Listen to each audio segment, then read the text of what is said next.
Good morning बच्चों। बेटा जो हमारा कल रह गया था लेसन उससे आगे हम पढ़ेंगे आज। जैसे हम आज पढ़ेंगे वन और वन्य जीव संसाधनों के प्रकार और वितरण। यानी आज हमने जो टॉपिक पढ़ना है ये पढ़ना है कि जो हमारा वन विभाग होता है, यानी वन विभाग द्वारा क्या क्या कानून बनाए गए और वनों को का जो संरक्षण है किस प्रकार से किया गया। तो वन विभाग द्वारा बेटा वनों को 3 भागों में बांटा गया। नंबर 1 आरक्षित वन, और नंबर 2 हमारा रक्षित वन, और नंबर 3 है हमारा अवगीकृत वन।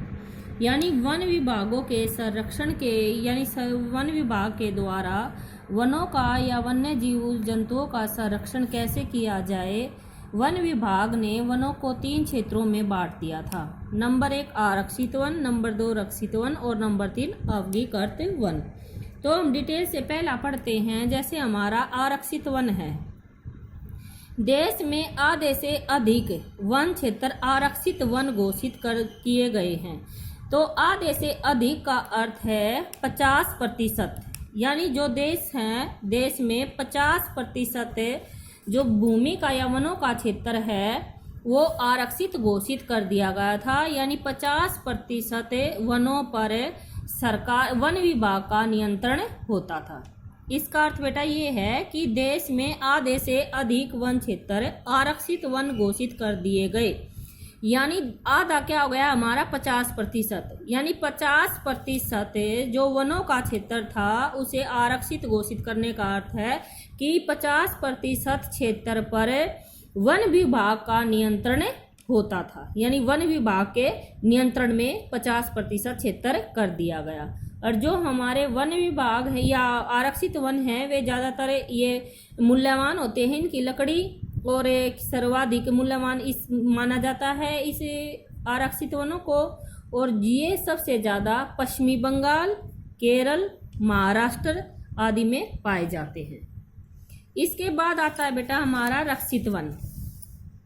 रक्षित वन वन विभाग के अनुसार देश के कुल वन क्षेत्र का, यानी जितना भी हमारा देश में वनों का क्षेत्र है उसका 1/3 संरक्षित घोषित कर दिया गया था। यानी 1/3 यानी कुल वन क्षेत्र का 1/3 1/3 रक्षित क्षेत्र कर दिया गया था। और इसलिए किया गया था ताकि आगे जाकर इन वनों को कोई नुकसान न हो, यानी नष्ट होने से बचाने के लिए इनकी सुरक्षा की गई थी। और ये ज़्यादातर हमारे हरियाणा, पंजाब और हिमाचल में पाए जाते हैं। नंबर 3 हमारा अवगीकृत वन। अन्य सभी प्रकार के वन और बंजर भूमि जो सरकार, व्यक्तियों और समुदाय के स्वामित्व में, यानी अवगीकृत पर किस किस का अधिकार होता था। कुछ व्यक्तियों का होता था, कुछ समुदाय का होता था, और कुछ व्यक्तियों और कुछ समुदाय का, यानी इन पर अधिकार होता था। ऐसे वनों को अवगीकृत वन कहा जाता था। इसके बाद हमारा टॉपिक आता है समुदाय और वन संरक्षण।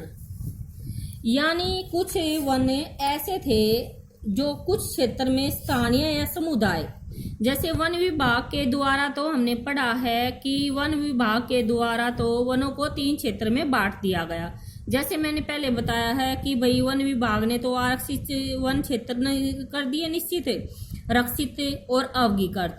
लेकिन कुछ वनों के क्षेत्र बेटा ऐसे भी थे जिनकी सुरक्षा वहां के रहने वाले लोगों ने की, यानी स्थानीय समुदाय ने।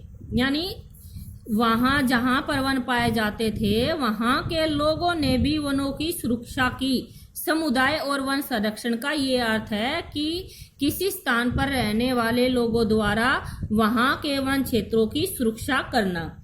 उदाहरण के लिए जैसे कुछ जैसे राजस्थान के गांव में पढ़ते हैं हम, जैसे इसमें उदाहरण भी दे रखा है कि राजस्थान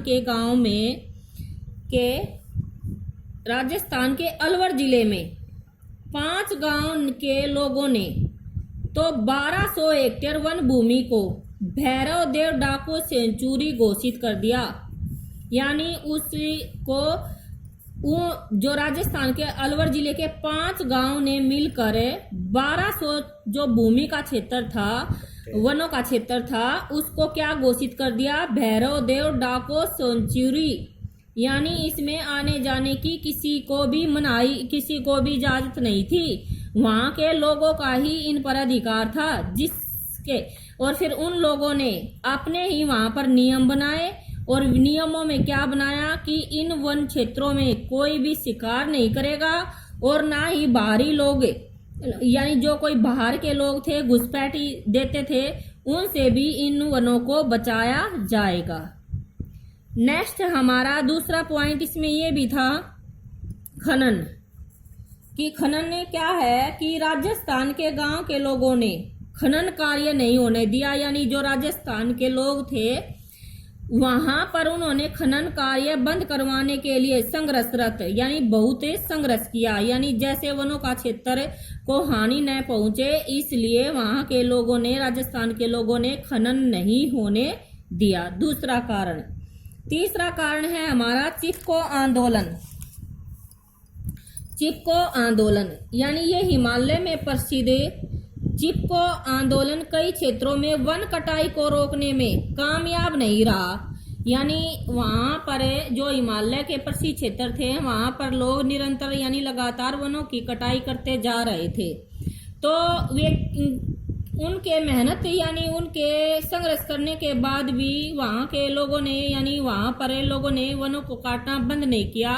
तो वहां के लोगों ने क्या किया, वहां के लोग पेड़ों को पर चिपक जाते थे, जिसे चिपको आंदोलन कहा गया। उन लोगों ने ये कहा कि पहले उनको काटा जाए फिर पेड़ों को काटा जाए। यानी वहां के लोगों ने भी चिपको आंदोलन के द्वारा वहां के वनों की सुरक्षा की।